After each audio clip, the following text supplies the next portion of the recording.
The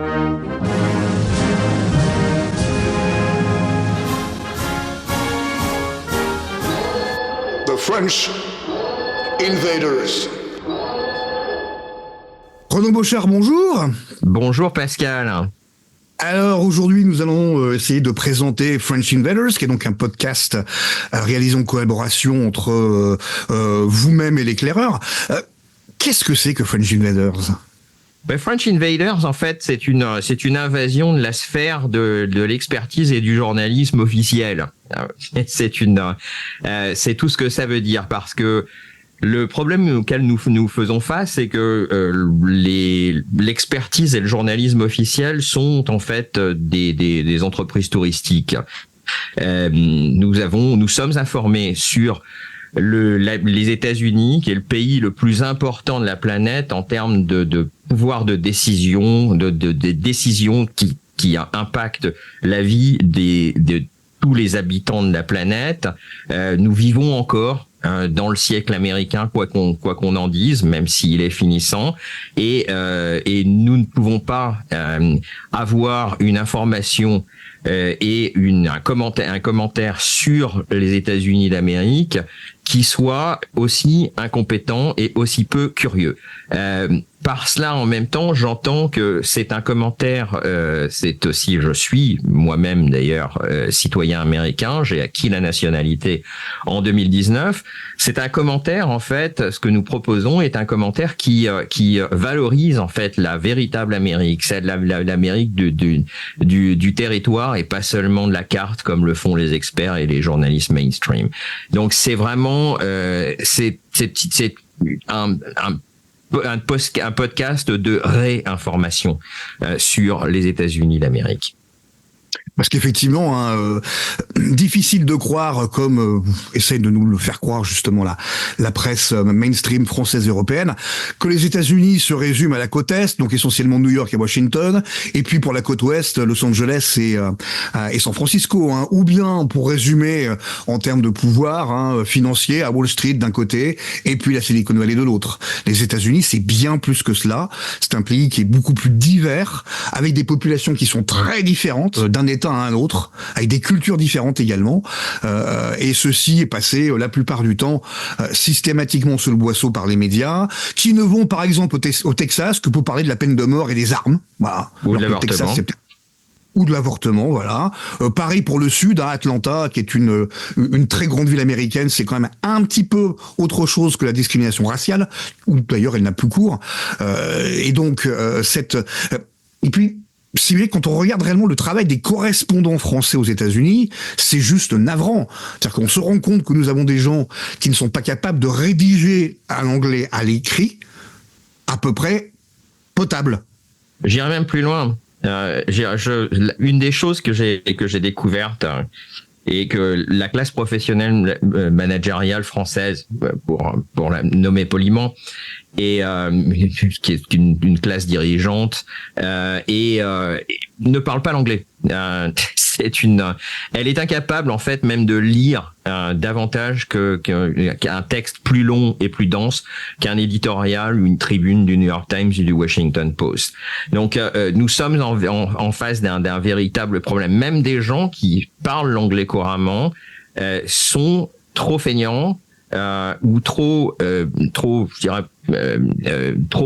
emprisonnés dans leur esprit de clocher pour pouvoir lire des textes qui exposent des mouvements profonds qui se diffusent, qui se propagent au sein de la société américaine à travers le monde entier. Et encore une fois, je pense que c'est très très important que tout ce qui se passe aux États-Unis, même de nature locale, est un phénomène mondial. Nous vivons, je le disais encore, à l'heure nous vivons dans le siècle américain, et nous vivrons encore pendant quelque temps dans le siècle américain. Nous ne pouvons pas faire l'économie d'un commentaire sérieux, d'une analyse sérieuse de ce qui se passe aux États-Unis. Or, l'analyse superficielle et touristique des experts et des journalistes mainstream est exactement le contraire de ce dont nous avons besoin. Quand je parle de ces experts touristiques, je me réfère à des gens comme Corentin Célin, comme Romain Huré, comme Jean-Éric Brana, comme Laurence Nardon, Alexandra de Hopp-Scheffer, tous les experts de l'IFRI qui interviennent sur les États-Unis. Je parle pas de l'histoire de l'historien avec la coupe de cheveux à damier François Durper. Oula, oui.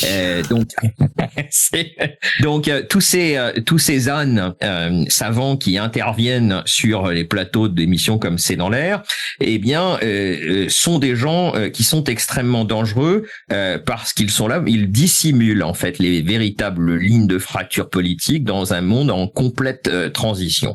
Et non seulement ils le font, ils dissimulent ces lignes de fracture politique et ces sujets importants. D'abord, ils occultent complètement qu'il existe une autre Amérique que celle qui habite sur les deux côtes, la côte ouest et la côte est. Il existe une autre Amérique que celle qui peuple les cabinets d'avocats ou les salles de rédaction des grands médias mainstream. Il existe aux États-Unis des gens qui vivent entre les deux côtes, qui exercent qui essaient de survivre un temps soit peu à l'heure où la priorité en fait de toutes les politiques et de tout l'establishment américain est de s'étendre et d'étendre à l'infini l'empire américain au détriment du homeland. Et pire que ça, lorsque vous entendez des gens comme Corentin Célin ou comme Romain Huré ou comme Jean-Éric Brana, dans la plupart des cas, ils ne le savent peut-être d'ailleurs même pas, mais vous entendez régurgiter des points de vue, des éléments de langage, des éléments de discours qui sont préparés directement depuis la communauté du renseignement, infusés auprès des médias mainstream qui ont fusionné avec la communauté du renseignement. Je parle d'éléments de langage qui sont élaborés dans des organismes dont vous n'entendrez jamais parler dans les médias mainstream, comme le Global Engagement Center, qui est... Je me permets de vous interrompre parce que ça c'est très intéressant. Les liens entre les agences de renseignement et la presse ne sont pas nouveaux, hein. Ils datent du début de la CIA, de la fameuse opération Hummingbird, hein, et de Frank Wisner, mais avec ce GEC, on a, semble-t-il, franchi un pas supplémentaire. Qu'est-ce donc que le Global Engagement Center ? Alors, Global Engagement Center, c'est une création d'Obama à la fin du mandat d'Obama. Après, donc lorsqu'il était déjà clair que Donald Trump était devenu le candidat, avait remporté les premières primaires, Obama a lancé ce Global Engagement Center qui était destiné à devenir le centre névralgique de tout le complexe de lutte contre la désinformation étrangère notamment. Donc en fait tout le Russiagate, etc., tout ça est une création conjointe de la campagne d'Hillary Clinton, dont je rappelle d'ailleurs qu'elle avait été la première secrétaire d'État d'Obama, et le Global Engagement Center, à la tête duquel avait été placé par Obama Rick Stengel, qui était rédacteur en chef de Times Magazine, mais qui avait été nommé dans l'administration d'Obama au secrétaire d'État, avec en charge en fait la gestion des programmes de lutte contre la désinformation. Et donc, on crée ce Global Engagement Center qui est destiné en fait à produire des éléments de langage, précisément, c'est vraiment qui sont disséminés via des organes de médias mainstream comme le New York Times, comme le Washington Post, et qui sont destinés en fait à produire une influence, à contrer des messages soi-disant de désinformation ou de propagande étrangère. Donc, c'est un véritable ministère, le Global Engagement Center, de la propagande américaine. Donc, encore une fois, et ce qui est intéressant, c'est que on voit à partir du Global Engagement Center que traditionnellement, je dirais la propagande américaine qui était disséminée via le département d'État et via des organes comme Voice of America, par exemple, était dirigée vis-à-vis de publics étrangers. Alors, on voit très très bien que la priorité maintenant du Global Engagement Center et des organes de propagande américaine est dirigé cette fois-ci vers la population américaine. Donc on s'affranchit en même temps des protections constitutionnelles de la liberté d'expression et du peuple américain pour créer des véritables organes de propagande qui sont destinés en fait à tromper à tromper le peuple américain et à renforcer le monopole du pouvoir de ce qu'on peut appeler l'uniparti. Comprend le parti démocrate et l'establishment du parti républicain. Donc voilà ce qui c'est pour ça que c'est tout à fait important. Et lorsque vous entendez quelqu'un comme Corentin Célin qui ne lit que le Washington Post ou le New York Times, eh bien vous avez directement des éléments de langage qui sont disséminés par la communauté du renseignement. Le Global Engagement Center n'est qu'une des officines de ce complexe de désinformation parmi d'autres. Il y en a qui sont d'ailleurs déconcentrés par rapport au Global Engagement Center. Et d'ailleurs, tous ces organismes fonctionnent entre eux. Vous avez par exemple l'université de Stanford est un des points névralgiques du complexe de lutte contre la désinformation, contre la propagande étrangère, qui est en même temps une lutte, un complexe de diffusion d'une propagande américaine. Vous allez retrouver des choses comme le Election Integrity Project, qui s'est transformé en Virality Project, des choses qui évoluent d'ailleurs au terme des sujets phares du moment et des sujets phares du moment pour la propagande américaine. On est passé de la protection du Russiagate, donc en fait l'idée que Trump serait une sorte de Manchurian candidate installé à la Maison Blanche par Poutine et par le FSB, à une concentration sur la question du Covid afin de forcer la population américaine à adopter en masse les vaccins contre le Covid et toutes les mesures restrictives de l'État covidien. Puis ensuite, on voit très bien un pivot dès lors que le Covid cède la place à d'autres thèmes comme la guerre en Ukraine et puis maintenant la guerre au Moyen-Orient. Donc vous avez sur tous ces sujets des éléments de langage qui sont directement préparés depuis la communauté du renseignement. J'ajoute à ça quand même que la fusion entre les médias et la communauté du renseignement est de toute façon extrêmement apparente, puisque quasiment tous les anciens leaders de la communauté du renseignement, je pense à des gens comme Brennan, comme Clapper, comme le General Hayden, émargent tous dans des médias mainstream. Ils sont tous à NBC, MSNBC, CNN, etc. Donc tout ça est extrêmement apparent. Vous avez une fusion de fait entre la communauté du renseignement et les médias. La différence, c'est que maintenant, vous avez vraiment c'est une fusion qui est quasiment officielle. C'est-à-dire que n'importe quel c'est pas seulement sur un certain nombre de sujets bien précis. Lorsque vous écoutez CNN, vous avez le point de vue en fait des agences de renseignement, et tout ça est fait sous le contrôle du dispositif de lutte contre la désinformation. J'ajouterai à ça que l'administration Biden est même allée jusqu'à quand même essayer de créer ce qu'on a appelé un Disinformation Government Board, ah oui, avec l'espèce de folle là qui chantait sur TikTok ou sur Twitter. Nina Jankovic, qui a échoué parce que là il était tellement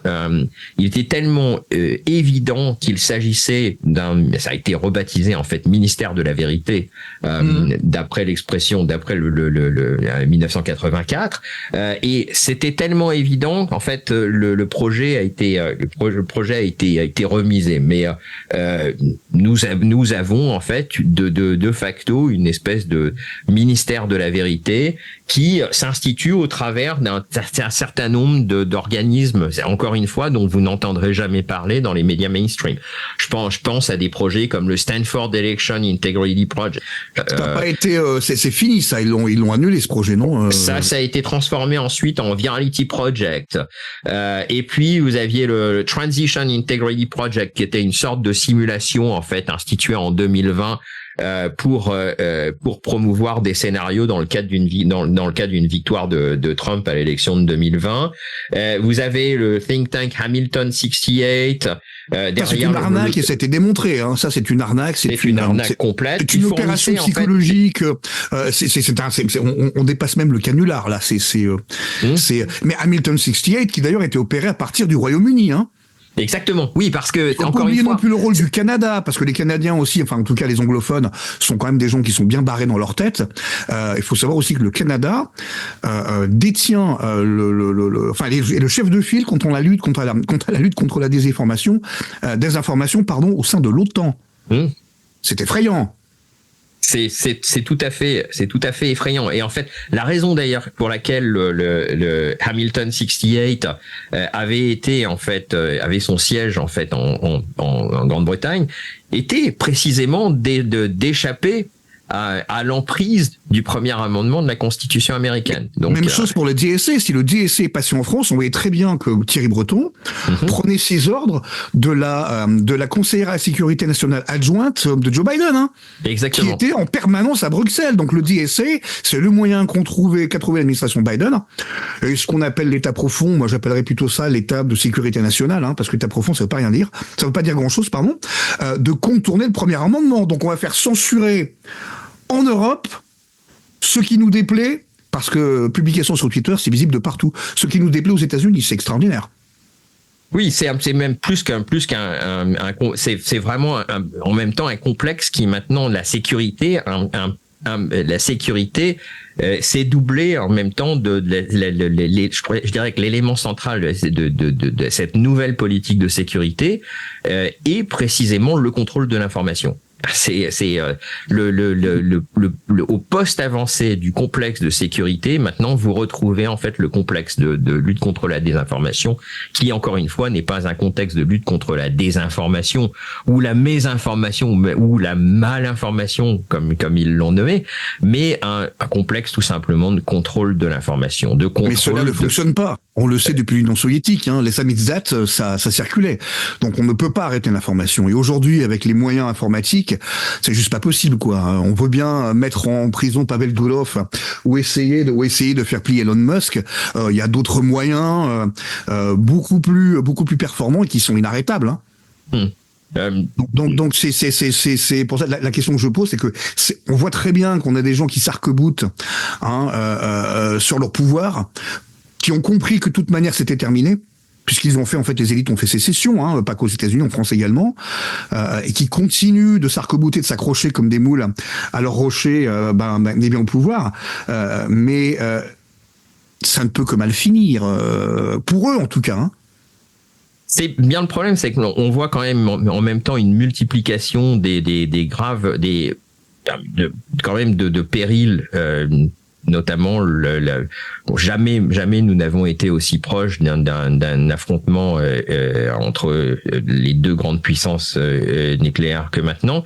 Or, on voit très très bien que les élites sont devenues complètement inconséquentes en termes des effets de leur ils préfèrent, pour résumer les choses, préféreraient presque une guerre thermonucléaire à la possibilité de perdre leur poste ou de perdre. Et ce sont les Philistins, quoi. Voilà, on écarte les colonnes du temple pour tuer tous les Philistins et mourir avec eux. Exactement. C'est un petit peu ce qu'on voit en Israël aujourd'hui, quoi. Donc c'est en ça que ça devient quand même extrêmement périlleux et nous sommes vraiment avec cette élection de novembre 2024 vraiment au cœur de la tempête. Donc c'est une échéance électorale qui a des conséquences extrêmement graves. D'ailleurs, si on le voit tellement, d'ailleurs, si je peux me permettre de vous couper encore, on le voit très bien, par exemple, avec l'attitude israélienne, hein, qui consiste à provoquer au maximum pour essayer d'entraîner les États-Unis dans une guerre contre l'Iran qu'Israël a déjà perdue, soyons clairs, et que nous ne gagnerons pas, que l'Occident ne pourra pas gagner. Donc on voit très bien qu'ils utilisent, il y a une angoisse totale chez les suprémacistes juifs, hein, qui composent le gouvernement de Netanyahou, hein, parce qu'ils savent très bien que si jamais Trump passe, c'est terminé. D'ailleurs, on pense, un certain nombre de commentateurs, des gens comme Nicolas Soldo, pensent que effectivement le début d'intervention au Liban est directement motivé par l'échéance de l'élection présidentielle américaine de novembre. Oui, bien sûr, c'est du chantage, oui, mais exactement comme Zelensky en Ukraine, quoi. C'est le même principe. Voilà, et puis cela représente encore une fois une déchéance supplémentaire de l'Occident, hein, parce que là, après quand même la démonstration de force de l'Iran, qui atteint plus de 400 missiles, hein, sur Israël, uniquement sur les cibles militaires, il y a 80% qui sont passés dans ce que j'appelle très méchamment aujourd'hui le dôme de beurre, parce qu'il n'est plus comment le faire, hein. Donc, on voit très bien, voilà, donc mais face à cela, faut quand même pas oublier une chose, c'est que les États-Unis sont un pays fédéral et l'État fédéral n'a d'existence que parce que les États fédérés le veulent bien. C'est comme ça qu'il a été constitué. Faut quand même rappeler que la Constitution américaine, en tout cas l'adoption de la Constitution américaine n'a pas été un long fleuve tranquille, que ça a pris des années. Qu'il a fallu notamment, alors ça, ce que je conseille à tout le monde de lire, hein, qui sont les Federalist Papers, hein, les articles fédéralistes. J'ai rarement vu un tel effort aussi honnête et sincère, hein, parce que c'était pas tordu du tout pour le coup, d'information et d'éducation populaire. C'est vrai que c'est assez extraordinaire pour ça, les Federalist Papers. Mais il a fallu tout de même donc la Bill of Rights, c'est-à-dire une espèce un peu l'équivalent de la Déclaration des droits de l'homme et du citoyen, en beaucoup plus court, hein, pour que tous les États acceptent, hein, de valider la Constitution. Maintenant, n'y a-t-il pas des États qui vont dire stop, nous on en a marre, maintenant c'est plus possible, nous faisons sécession.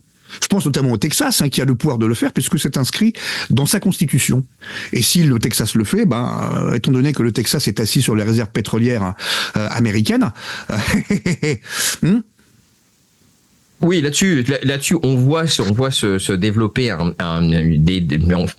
on voit se développer un certain argumentaire autour de la possibilité de faire sécession, ce qui me paraît quand même assez gonflé. Mais ça, d'ailleurs, on le retrouve des deux côtés, puisque si on prend par exemple le Transition Integrity Project, dans les jeux de simulation, il était prévu que dans le cas où Trump remporterait par exemple l'élection, en tout cas serait déclaré vainqueur dans le collège électoral, mais pas dans le vote populaire, Biden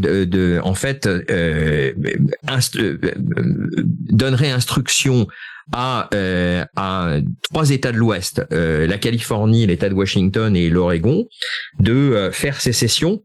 Afin de faire pression sur la majorité républicaine à la Chambre des représentants et au Sénat, donc au Congrès, afin d'abandonner tout simplement le collège des grands électeurs au profit du vote populaire.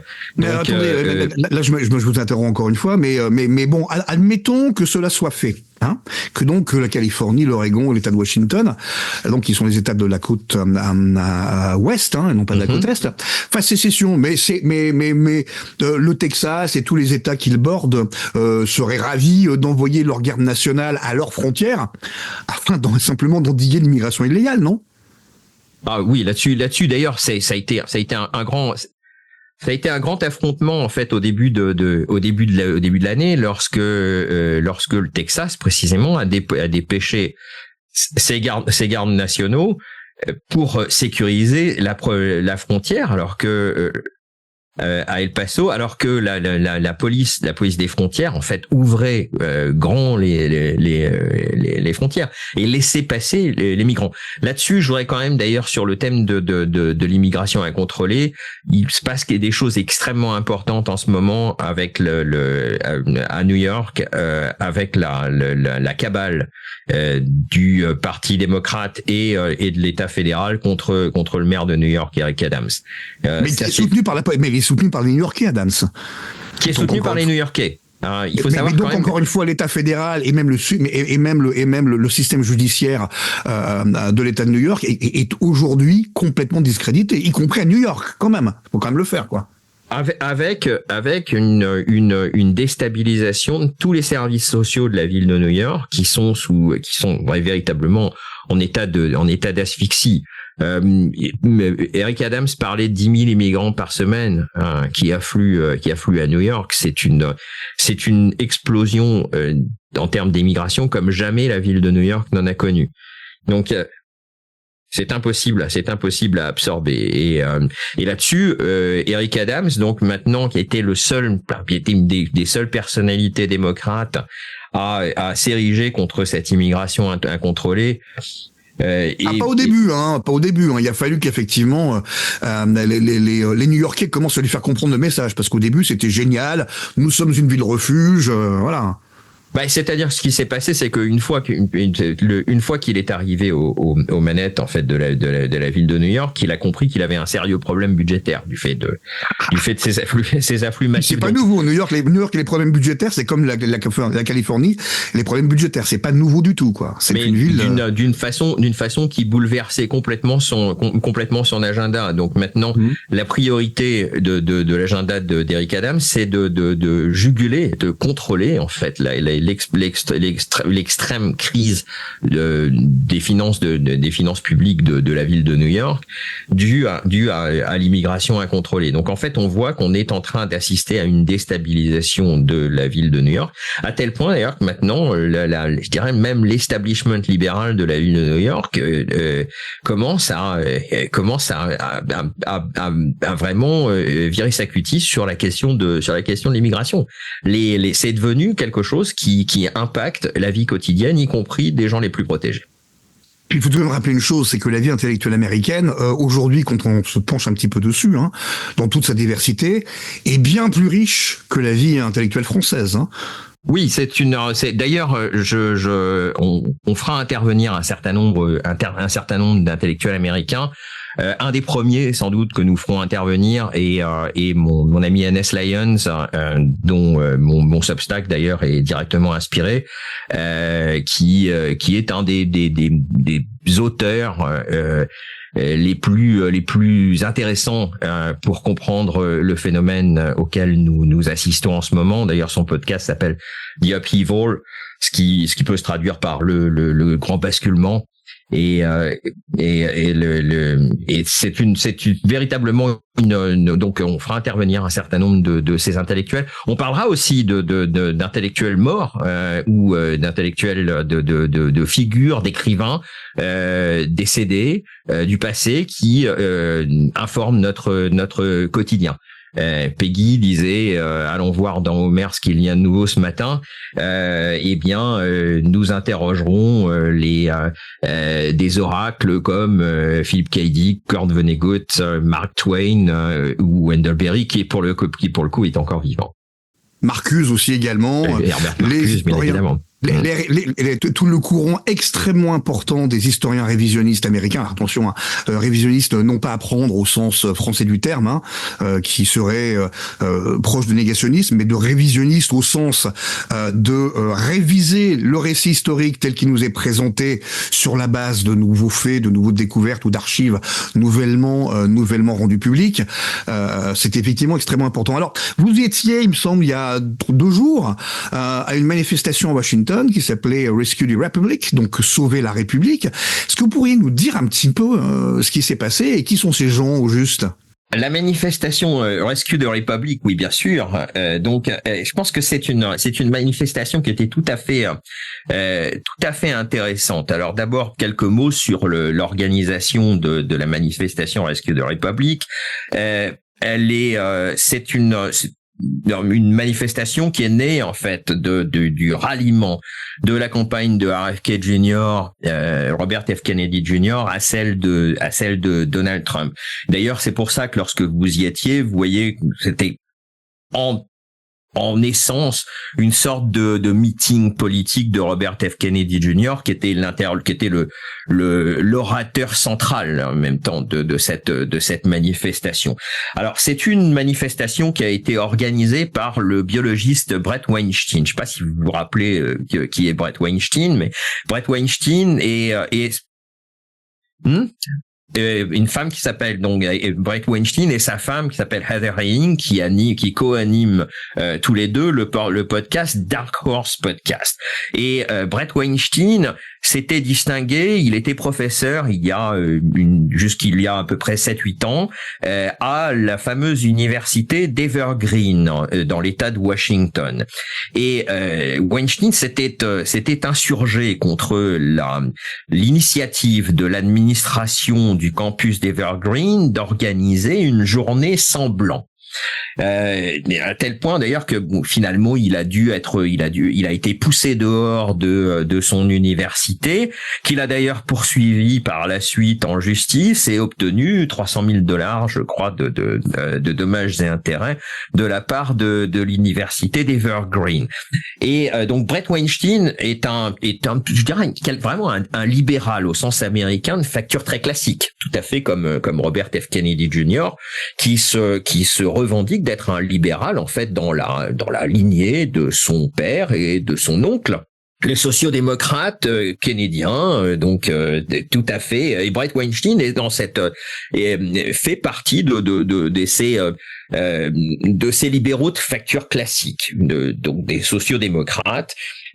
Qui sont maintenant catalogués comme des gens d'extrême droite, puisque dès qu'on se démarque du nouveau parti démocrate, et on reviendra un petit peu plus loin tout à l'heure sur ce que veut dire le nouveau parti démocrate, le parti de la machine, en reparlant d'un petit peu de la campagne de Kamala Harris et Joe Biden. Donc Bret Weinstein a organisé cet événement auquel participaient un certain nombre de personnalités importantes, des anciens démocrates qui ont quitté, abandonné, qui voient maintenant dans le Parti démocrate le principal danger en fait pour la République américaine. Et vous aviez des gens comme le psychologue canadien Jordan Peterson, vous aviez l'humoriste et comédien, animateur de podcast Russell Brand, qui est assez peu connu en France par rapport au monde anglo-saxon, mais c'est vraiment une superstar dans le monde anglo-saxon. Vous aviez des gens comme Matt Taibbi et Walter Kern. Matt Taibbi, je ne cesse de le dire, est sans doute le plus grand journaliste au monde. Et d'ailleurs, Taibbi a fait sans doute le discours le plus remarqué lors de l'événement Rescue the Republic, un événement avec une conclusion tout à fait extraordinaire, s'adressant précisément à John Kerry, dans lequel il disait « Motherfucker, I'm an American ». Le motherfucker, c'était John Kerry qui demandait à ce qu'on mette un terme aux protections du premier amendement. Donc en fait, vraiment un discours de Matt Taibbi sur la liberté d'expression, sur les manœuvres en cours de suppression de cette protection constitutionnelle de la liberté d'expression qui sont tout à fait inquiétantes. Et vous aviez aussi un certain nombre de personnes comme le colonel McGregor, bien connu des auditeurs de l'éclaireur. Vous aviez aussi bien sûr l'épouse de Bret Weinstein, Heather Heying. Bon, enfin j'en passe et des meilleurs. C'était vraiment quand même un casting assez exceptionnel. Alors ce qui était assez intéressant quand on se trouvait dans le public, c'était de voir en même temps la symbolique de ce nouveau rassemblement et cette nouvelle alliance scellée entre Robert F. Kennedy Jr. et Trump à travers les différentes casquettes et le slogan qui était sur le podium, qui était le slogan Make America Healthy Again, qui est devenu en fait un des axes centraux maintenant, qui donne vraiment un contenu au trumpisme, à la campagne de Trump, et sachant quand même que la santé, mais au sens holistique du terme, est la préoccupation centrale de Robert F. Kennedy Jr. Et je rappellerai quand même que Robert F. Kennedy Jr. a fait sa campagne exclusivement en réponse à la mise en place de ce précédent très dangereux pour les libertés publiques qui était l'État covidien. Donc vous aviez les casquettes vertes Maha, Make America Healthy Again, avec les casquettes rouges Make America Great Again, qui est le slogan historique du Trumpisme. Donc c'était vraiment très très intéressant et assez bon enfant. Sur le fond, je voulais quand même revenir là-dessus parce que le meeting était organisé autour de 8 mots d'ordre que je souhaiterais quand même égrener. Le premier mot d'ordre, la guerre doit être le dernier ressort. C'est contre le complexe militaro-industriel. Second slogan, nous devons sanctuariser, recodifier le consentement libre et éclairé. Ça, c'est contre le Medical Industrial Complex. Troisième mot d'ordre du rassemblement. Le medical industry, c'est l'industrie pharmaceutique, mais aussi quand même le complexe de médecins de complexe stalinien de médecins qui violent le serment d'Hippocrate en se faisant les propagandistes de l'industrie pharmaceutique. Voilà, on peut appeler ça, ce serait à mon avis une très très bonne traduction. Troisième mot d'ordre, nous devons bannir la censure, la propagande et le contrôle d'État. Ça c'est contre ce que Michael Schellenberger a appelé le censorship industrial complex. Quatrième mot d'ordre, pour une politique d'immigration raisonnée et limité. Ça c'est contre le Immigration Industrial Complex.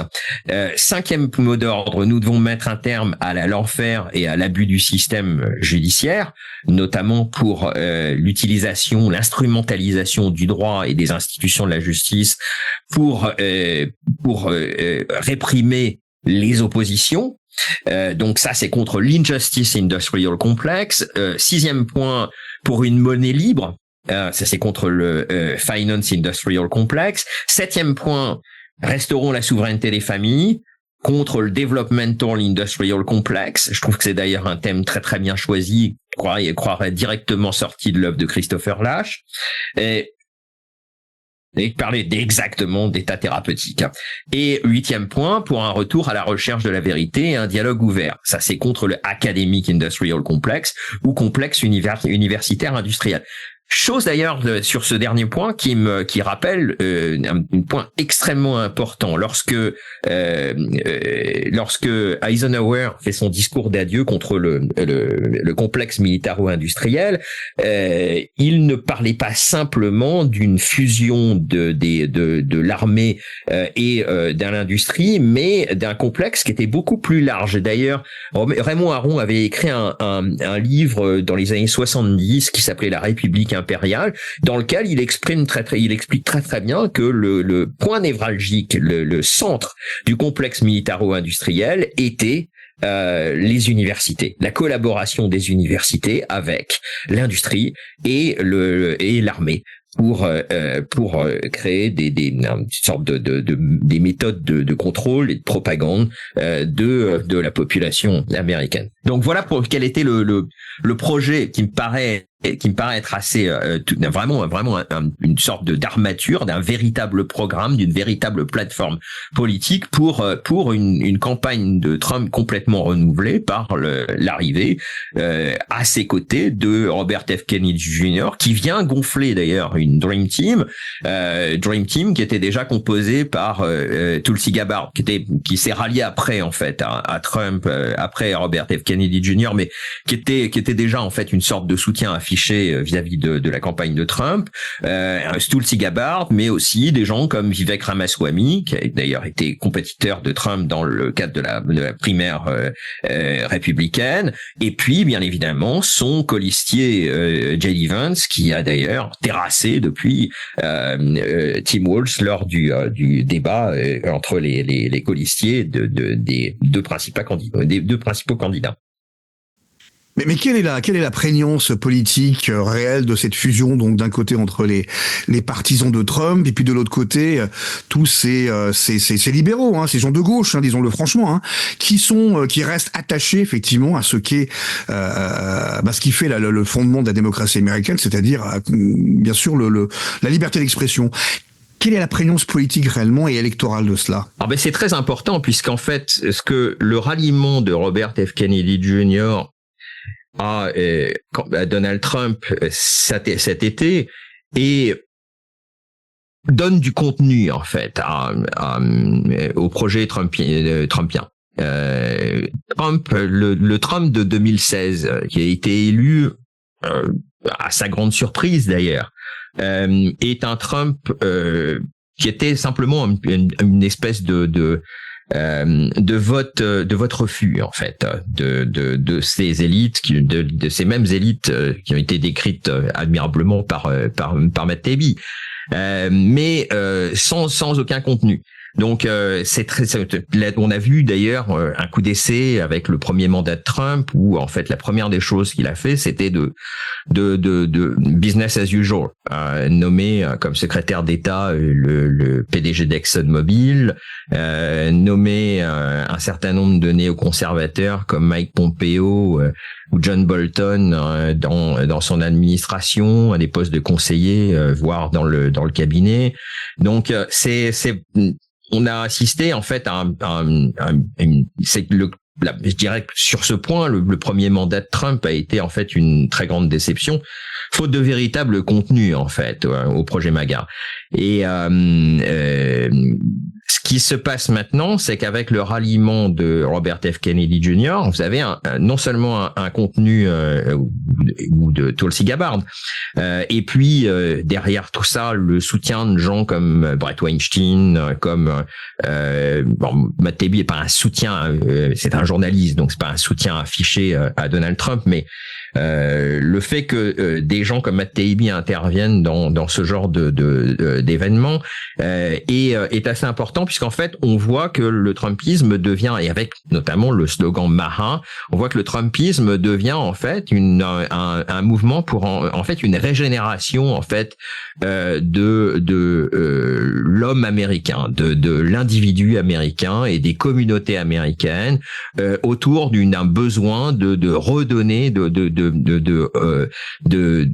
bain de jouvence en fait pour l'Américain, bain de jouvence vis-à-vis notamment des industries pharmaceutiques, du complexe militaro-industriel et de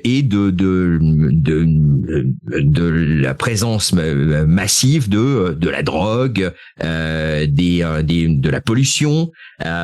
Donc on voit que le programme de Trump est en train de se doter d'un programme de santé, d'un programme environnemental et d'un programme en termes de politique étrangère qui est pas un programme isolationniste, mais qui est un programme de mise à terme en fait je l'espère, de mise à terme de ce qu'on a appelé la guerre éternelle, par référence au formidable livre de science-fiction, roman de science-fiction de Joe Haldeman.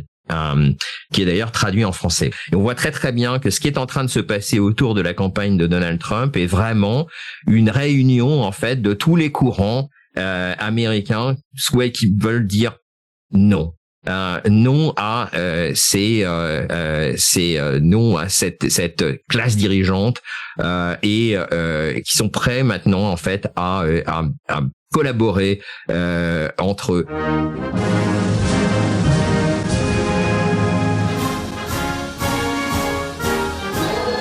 The French invaders